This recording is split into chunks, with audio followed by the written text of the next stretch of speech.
Hi, Gopal. Lovely to meet you. Hi, Claudia. How are you?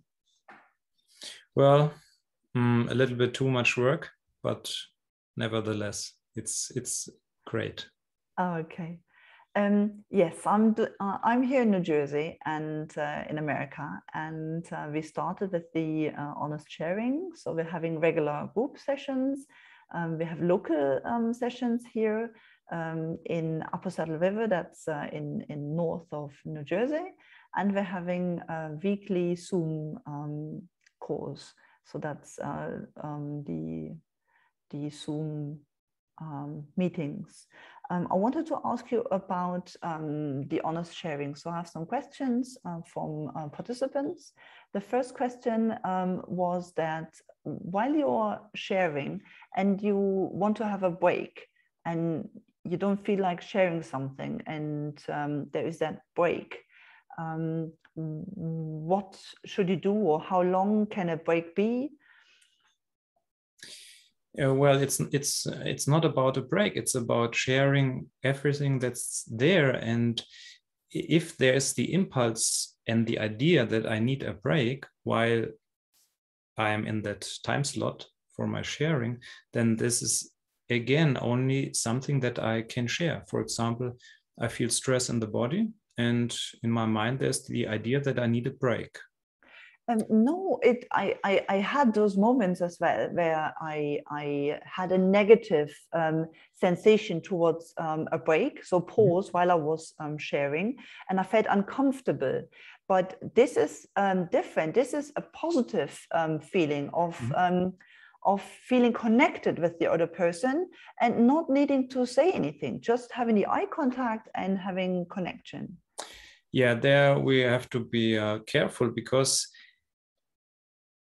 it depends on the structure of the personality of the one who has this question now. Because on the one hand, it could be that the person tries or subconsciously in a way merges with the other and loses contact to himself or herself, and then he says, oh well, it's so nice and there's nothing to say anymore and I want to remain in that state.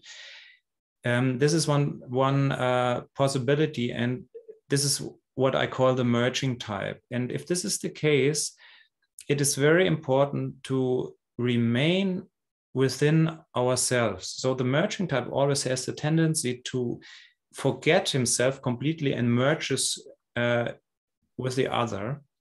And then, of course, this can create such a state you have described. But in fact, actually, if we really stay aware and being connected with ourselves and the other, then there's always a movement, because we are human beings and we are not fully enlightened masters. So there's always movement of emotions and body sensations and thoughts. And even if there's no thought, even if there's mental silence, this is no problem, because if there would be really silence in the mind, you cannot say anything because there's no movement. You can only say something that appeared as sentences in the mind. If there would be really silence, that would be something like samadhi, or a certain level of silence of the mind, you cannot say anything. That's okay, that's no problem. But everything else we can share. For example, there's the idea in my mind that there are no thoughts, because this is also a thought. Yeah. So I have a thought in my mind that I don't have any thoughts. Yeah, it's a thought. Okay. It's not real silence. It's a thought that there are no thoughts. So it's not the case. But you're also thinking that there are no thoughts. Yeah. If this thought arises, you can share it. Okay. So how do you express then that I like that pause of like 30 seconds or so feels positive or feels negative? Is that important to share this? Yeah, it's better to share what's there, because it means honest sharing means we get in contact. And if we don't say anything, then we are not sharing anything. Yeah, it's not the problem to make a pause, but that's not what we want. We want to exchange and share, and it's about sharing what's there. For example, there's a feeling of well-being. There's a feeling of happiness. I feel relaxation in my body. You can always share what's there. It doesn't exist something that you cannot share. So actually, there's no need for a pause. Maybe you can explain in more detail why this question arises. And I mean, because you don't destroy this beautiful state by sharing it. Okay, so for example, when I started with honest sharing, there were lots of thoughts in my mind, and I was like busy thinking what to share now. So I kind of like took a moment, but I was more stressed in that pause of like, what am I sharing now? Yeah, this is a thought. What am I sharing now? Just share it. In my mind is the thought, what should I share now? Okay, so I had then this negative break and pause, and I felt really uncomfortable. And then after this pause, I shared this. But a pause, maybe, when normally you share, you have a sentence, pause, like a second, and you share the next, and you share the next in that speed. But then you have like a 10-second break, and it just feels like huge. Yeah, and what happens in the 10-second break? There happens something that you can share. Yeah. So there was that negativity, the negative feelings, and then I shared this insecurity, anxiousness, fear. Yeah, there's no need for a pause. Just continue sharing. So, but now recently, I feel different in the sense that during those pauses, it feels really nice. It feels really connected. Whatever, share it. Whatever, it doesn't matter what is there. The content is completely irrelevant. If it feels good, if it feels bad, if it's love, hate, indifference, doesn't matter. Just continue sharing. So I have this situation that I share something, and then I have a pause. And in this pause, I feel really connection to myself as well as the pause. You see, there is no pause. You constantly experience something that you can share. Pauses don't exist. So you should not have like what? So what is a pause for you? How many seconds? There are no pauses. Okay. Well, I don't really understand the question, because sharing means we share that's there, and the idea of a pause, it sounds for me as if that would be a certain time frame where you cannot share something. And what I just explain or try to explain is that there's no need to stop. So what I experience is that I feel connection. And I share this. So I feel connection. Right. Then I pause. Pause again, pause. Yeah. Because while I'm saying this, the connection goes somehow. Yeah, and if it goes, you share it. No, my mind says that the connection is lost. And then I don't say anything, and the connection is back again. It's not about a strategy. It's about sharing what's there. And you want to go away from sharing by creating a pause and try to create beautiful states. It's absolutely not about this. Sharing means sharing. It's not a strategy for good states. It's not a strategy. It's not a strategy to feel better. Yes, if you do honest sharing, you feel better.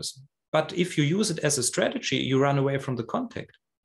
No, I have moments of super connection with me and with the other person. And then I share, I feel connected. Then why we talk about a pause? I don't understand it. Okay. I ask you another question. Why do you need a pause? I do not need to pause. Maybe pausing is the wrong word. Maybe connection without words is. No, this is not honest sharing. Honest sharing means physically share what's there. Yeah. If you do that, you go away from honest sharing. It's not what I'm teaching. Yeah. I feel in the body, and I share what's there, and I go into the emotions, and I suddenly have this thought, oh, and the feeling, I feel connected, and I share this, and constantly share what's there. Okay. If you go away from sharing, you go away from the contact. Yeah, then you separate from yourself and from the other. That's not what what honest sharing is. There is no pause. There is no pause, because pause would mean there's nothing. Yeah.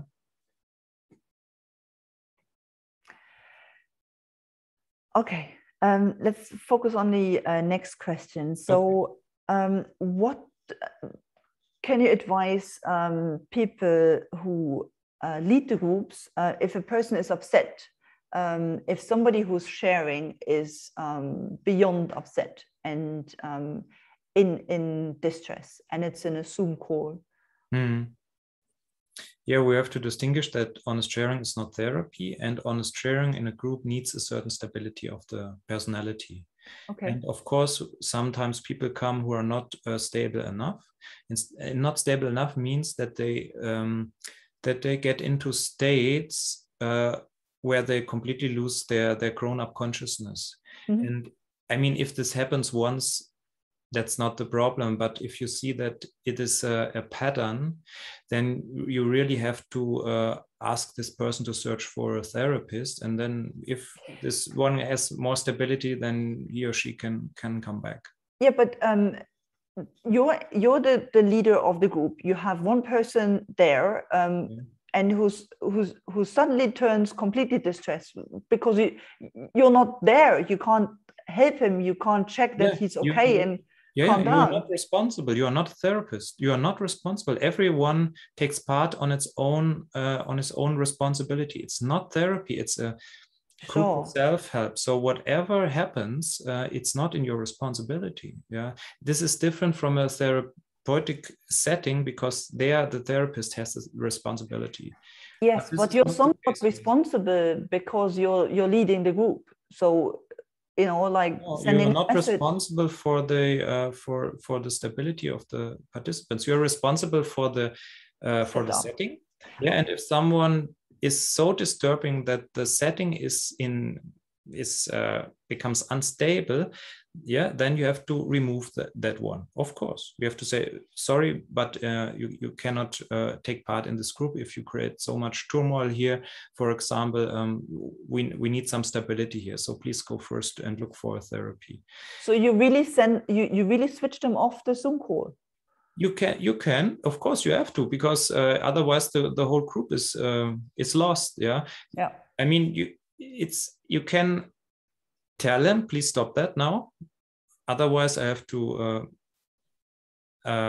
You have to leave the group. It's not. It is not about acting out here. We are here for honest sharing.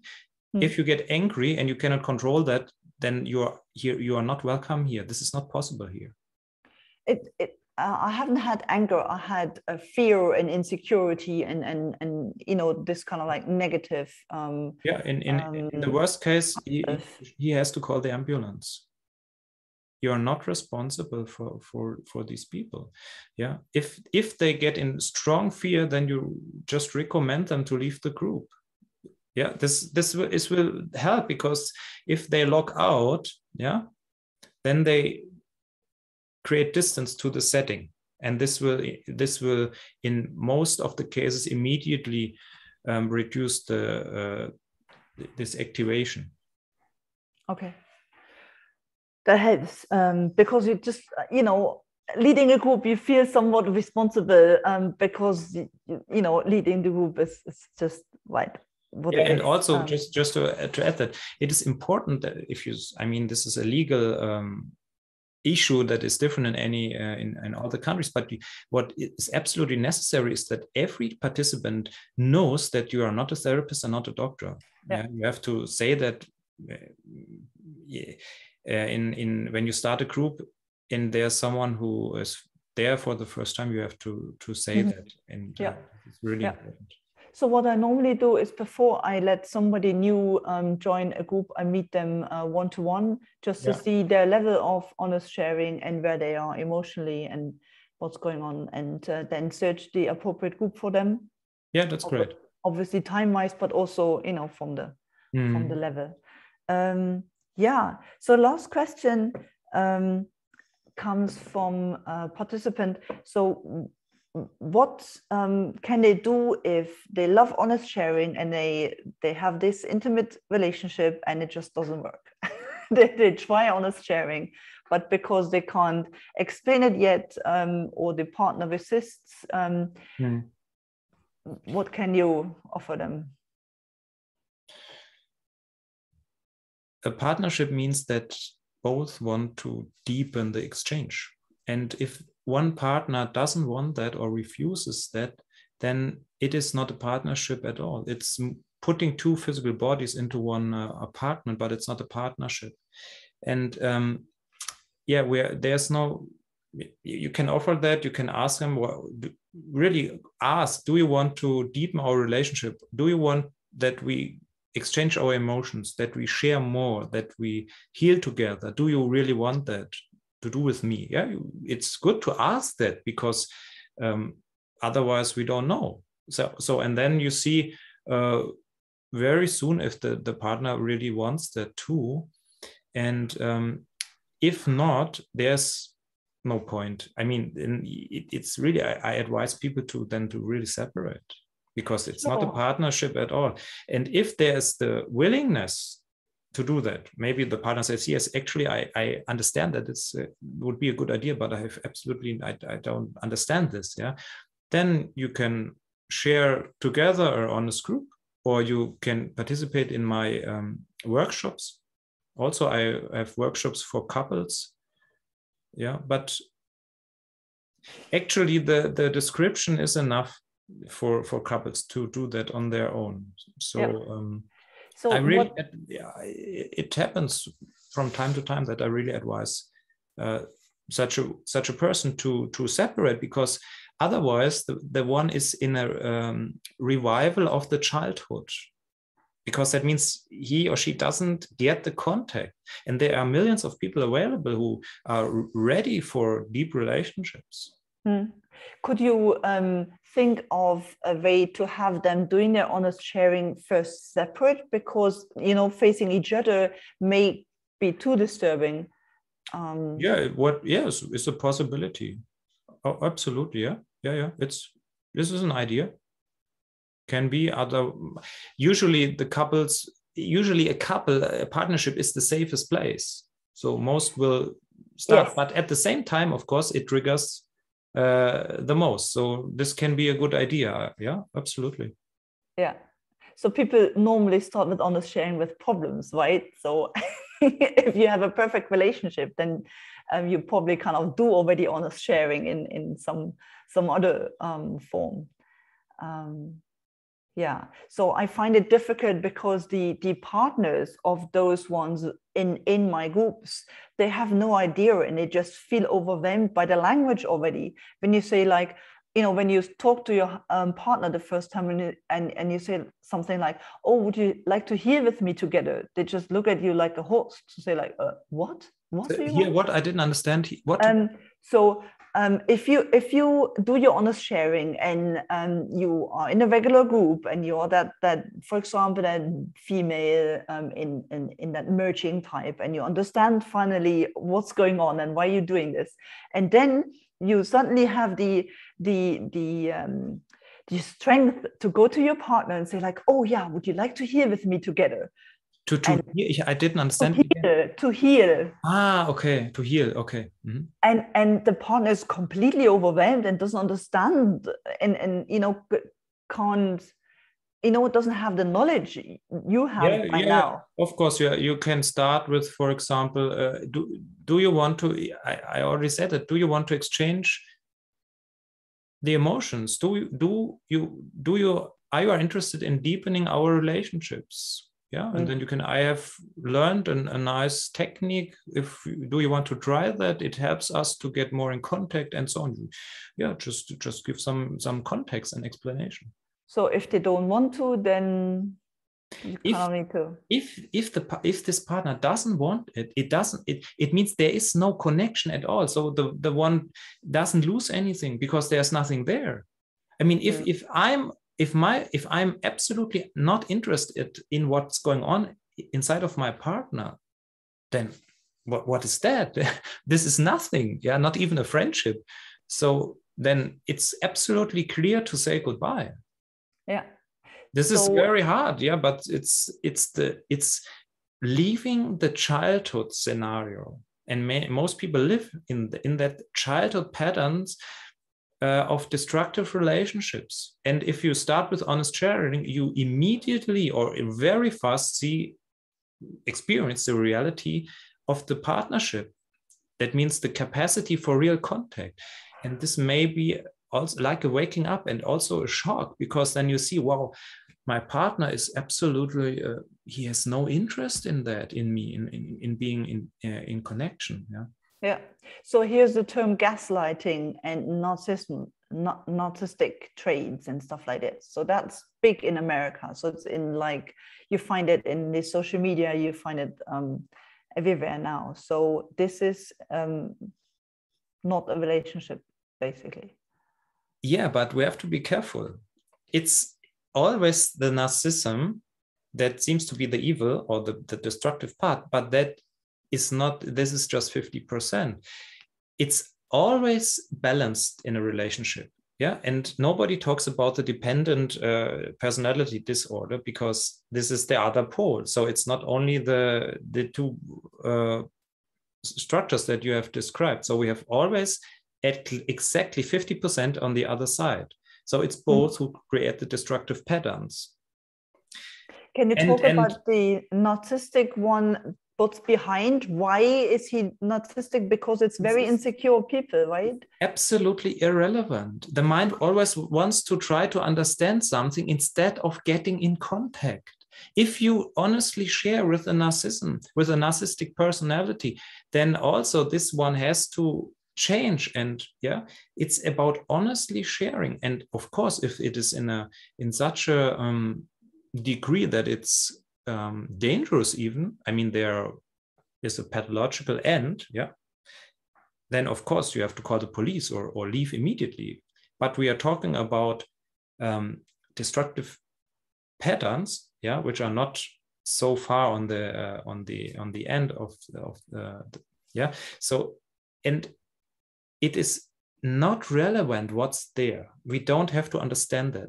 Yeah, whether someone is depressive, narcissistic, it doesn't matter. It's only about sharing. And if you start sharing honestly, then your partner has to take part in that or leave, because it's not bearable for someone to remain in that distance, and the other one creates very much closeness by honest sharing. So it's all, these are all traps. This is all, we just don't want to look at the contact, at the extra, what's actually there. Yeah, because this is against the ego. If I can understand the other, then I'm in control and my ego feels great. But my own mechanism of creating distance is not resolved by that. Yeah, so honest sharing dissolves my own ego and the ego of the other. Yeah, and we need two poles, one who's open to listen and the other who's willing to share. And what kind of destructive persons are involved is not relevant, absolutely not relevant. Super. That was lovely. What I loved was the PDF from you for the couples, that big capital letters of it's not your partner, it's within you. And go in a quiet corner and feel inside you what stresses you about your partner, and then focus on what stresses you. Now we keep searching. This has nothing to do with honest sharing, what you're talking about. Yes, but it was in relation to the couples. So that's new on your website, so I've noticed that. So okay, thank you for that. Excellent. Let's round up. It was really lovely to talk to you. Thank you for taking that time. And yeah. yeah, hope to hear more questions from you, and so we can. Yeah, I gather questions, and let's speak soon again.